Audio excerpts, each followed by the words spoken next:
Welcome to Deep Roots, Open Skies. I'm excited to take you on a journey through the defining moments that shape our lives.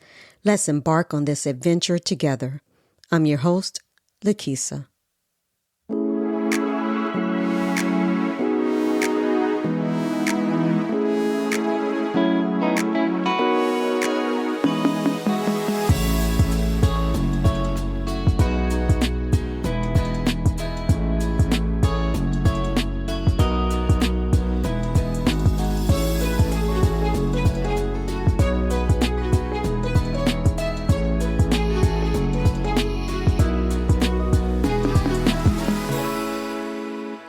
Welcome back to Deep Roots, Open Skies, the podcast that invites women to explore their unique journeys with humor, heart, and a touch of a little sass. I'm your host, Lakisa, and today we're diving into something that I know many of us have encountered, the urge to compete in what I like to call the trauma Olympics. You know what I'm talking about? Those conversations where someone just has to have it worse than everyone else. So ladies, grab your favorite cup of tea, sit back, and let's chat. Now, okay, let me set the scene. You're at a brunch with your best girlfriends, the mimosas are flowing, and someone starts sharing their tough week. Maybe they've been dealing with a stressful job or some family drama.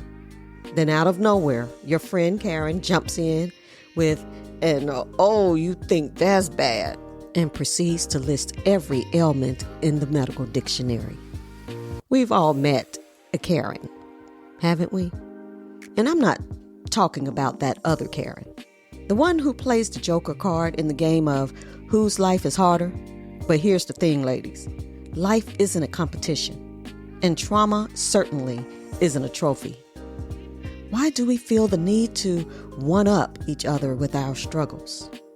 It might stem from a quest for validation, where we yearn for our pain to be recognized and acknowledged. Sometimes it's about seeking connection. Sharing our struggles might feel like a way to bond over shared experiences. However, this tendency to one-up can backfire, leading to disconnection rather than closeness. It often creates a competitive atmosphere where empathy is overshadowed by comparison. Instead of enhancing this type of understanding, it can result in feelings of isolation and resentment. Now, to break this cycle, it's crucial to be able to recognize that validation doesn't require comparison. You see, true connection comes from listening and supporting without judgment. By appreciating each person's unique journey, we can build a more compassionate and understanding community. Let's focus on lifting each other up rather than competing for whose pain is greater. For some, the need to compete could be a way to draw attention, perhaps stemming from feeling overlooked or unheard in other areas of life. It's a complex mixed with human emotions where we strive to make sense of our own experiences by placing them in a broader context. However, comparing traumas is like comparing apples to oranges. Each person's journey is unique, shaped by a multitude of personal factors that make their experiences distinct and different. Everyone's pain is valid, and we don't need to overshadow someone else's experiences to validate our own.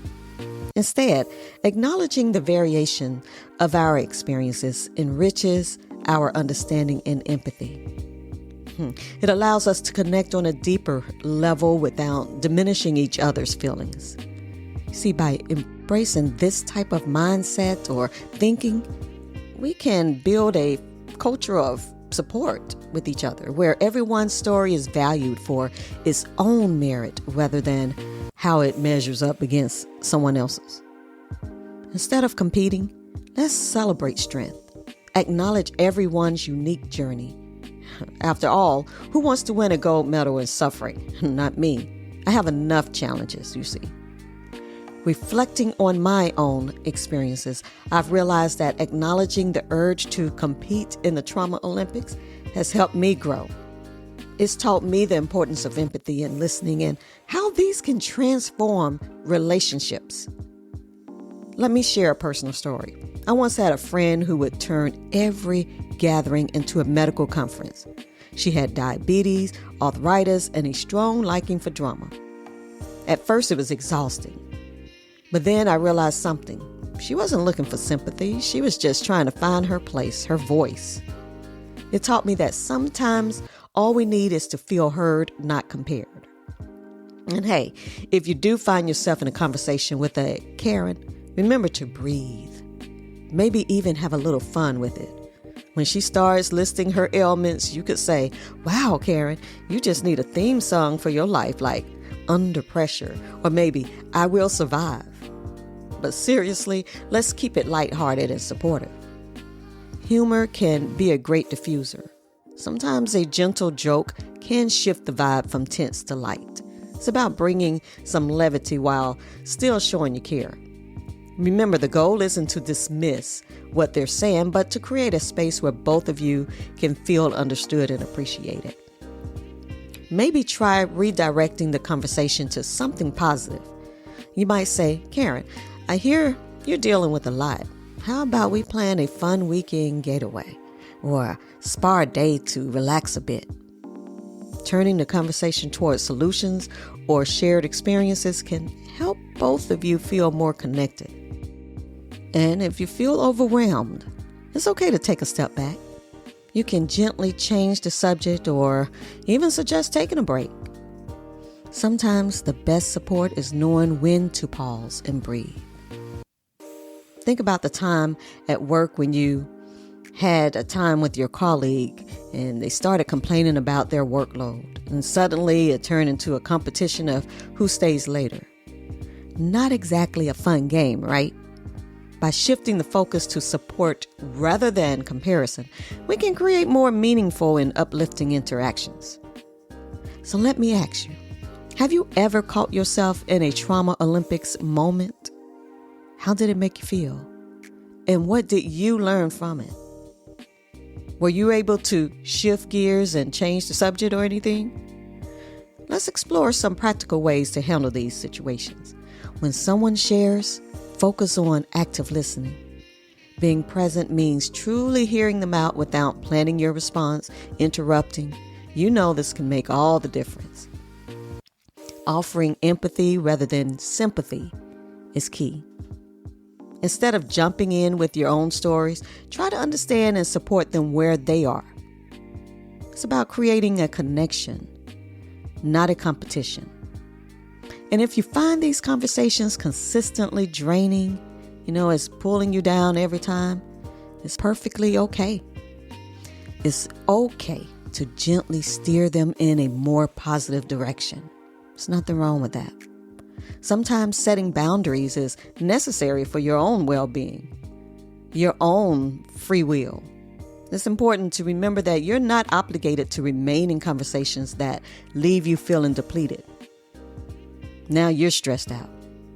You can gracefully change the topic by saying, "Hey, I really appreciate you sharing, but let's chat about something uplifting." Or if you need a break, it's okay to excuse yourself. You might say, "I need to step out for a moment," and give yourself the space you need.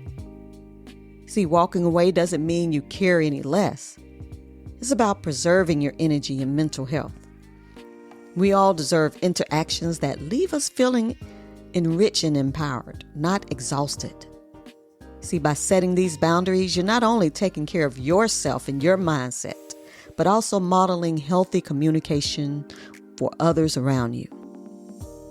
Remember, prioritizing your peace is a powerful act of self-love, and it's one of the best ways to ensure you can continue being there for others, authentically and wholeheartedly, not divisive. So imagine if the Trauma Olympics were a real event. I want you to kind of set the scene in your mind. A grand stadium filled with spectators, each eagerly awaiting the parade of ailments. Competitors would march in, each with their unique struggles proudly displayed. Every ailment would have its own theme song. Going back to Under Pressure for stress and I Will Survive for resilience. And you got a judging panel right there, complete with scorecards. Would assess the weight of each story, you see, deciding who deserves the crown and the gold medal in suffering. Sounds crazy, doesn't it? The notion of quantifying pain and awarding it as if it were sport highlights, disconnected on how this is from the reality of human experiences. Because life is more about connection than competition. Our struggles aren't meant to be measured or compared. They're meant to be understood and supported. True connection comes from empathy, where we listen and share without judgment. It's about lifting each other up, not ranking each other down. In that false spectacle, the craziness underscores an important truth. Our worth isn't determined by how much we suffer, but how we support each other through our unique journeys, our pain, our challenges, our celebrations. By focusing on our compassion, we can have a community where everyone feels valued and heard, free from constraints and competition. And Karen, I hadn't forgotten you.